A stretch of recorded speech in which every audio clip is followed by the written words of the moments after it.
আসসালামু আলাইকুম, সবাই কেমন আছেন? একটি নতুন রেসিপি নিয়ে চলে আসলাম। এখানে আজকে আমি রুই মাছ নিয়ে নিয়েছি। তো রুই মাছ দিয়ে আমি আপনাদেরকে রেসিপি তৈরি করে দেখাবো। তো রুই মাছগুলোকে আমি সামান্য লবণ, হলুদ, মরিচ দিয়ে মেখে রেখেছি। চুলায় একটি হাঁড়ি দিয়ে দিলাম। হাঁড়ির মধ্যে দিয়ে দিব আমি সেই মেখে রাখা মাছগুলো।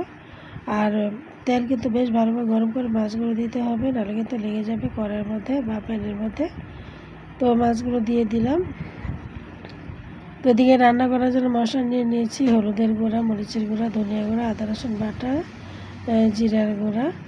আর এই তো আজকে রুই মাছ দিয়ে আমি আপনাদেরকে গজ করলা, যেটাকে বলে বড় করলা, সেই করলা এবং আলু এবং টমেটোর সাহায্যে সুস্বাদু একটি রান্না করে তৈরি দেখাবো। আর আমরা তো করলা ভাজি সবসময় খেয়ে থাকি।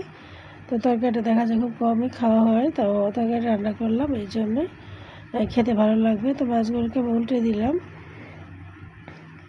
তো এভাবে উল্টে পাল্টে দিয়ে মাছগুলোকে ভেজে নিব। তো আজকে আমার করলা ও রুই মাছের রেসিপি আপনাদের ভালো লাগলে অবশ্যই লাইক কমেন্টস দিয়ে আমাদেরকে জানাবেন এবং সাবস্ক্রাইব করে আমাদের পাশে থাকবেন।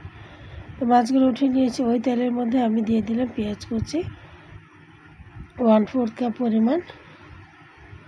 তারপরে পেঁয়াজ ভাজা হয়ে গেলে এখন প্রথমে দিয়ে দেবো আদা রসুন বাটা, দিয়ে এগুলোকে নেড়ে চেড়ে তারপরে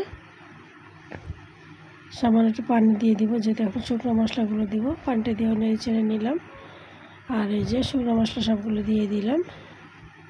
তো এখানে ঝালটা যে যে পরিমাণ খাবেন সেরকম দিবেন, আমি আমার মতো করে দিয়েছি। তারপর দিয়ে দিচ্ছি স্বাদ অনুযায়ী লবণ। লবণটা দেওয়া হয়ে গেলে পরে তারপর আমি ভালোভাবে নেড়ে চেড়ে মিশিয়ে মশলাটাকে আমি কষিয়ে নিব। তো ওইদিকে মশলা কষানো হয়ে গিয়েছে।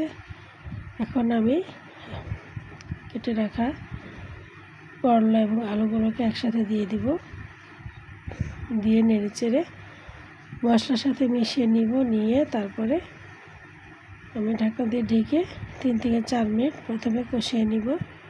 তো ঢাকা উঠিয়ে নিলাম। এই করলা থেকে তো কিছুটা পানি বের হয়েছে, পেঁয়াজ দেখতে পাচ্ছেন। তো এই পানিতেই কিন্তু আলু করলাটা আমার কষানো হয়ে যাবে। তো আমি কিছুটা অসুস্থ থাকায় আমার কথাটা এরকম বেজে বেজে আসছে আর কি। তো আমার বিরোধীরা কিছু মনে করবেন না। তো আবারও কষিয়ে নিলাম। তো এখন দেখাবো আলুটা কী পরিমাণ সেদ্ধ হয়েছে আর করলাটাও কী পরিমাণ সেদ্ধ হয়েছে। এখন আমি এর মধ্যে দিয়ে দিব ঝোল। প্রায় 3 কাপের মতো আমি পানি দিয়ে দিলাম। আর করলাটা সবুজ থাকা অবস্থায় আমি রান্না করে নামিয়ে নিব। তো জাল করা হয়ে গিয়েছে আর পুরোপুরি সেদ্ধ হয়ে গিয়েছে। এখন আমি এর মধ্যে ভেজে রাখা মাছগুলোকে দিয়ে দিব।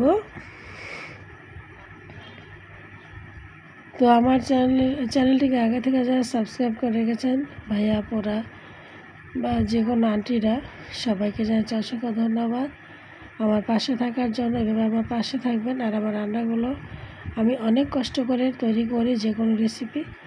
আপনারা একটু পাশে থেকে সাপোর্ট দিলে কিন্তু আমার ভালো লাগবে, আমরাও সামনে এগিয়ে যেতে পারবো।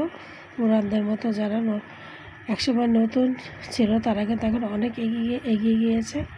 তো আমরাই পিছিয়ে আছি আগে সাপোর্টের অভাবে। আপনারা আমাদেরকে সাপোর্ট দিবেন, তাহলে আমরা সুন্দরভাবে এগিয়ে যেতে পারবো। এটা আমার রান্নাটা হয়ে গিয়েছে, মাশাআল্লাহ।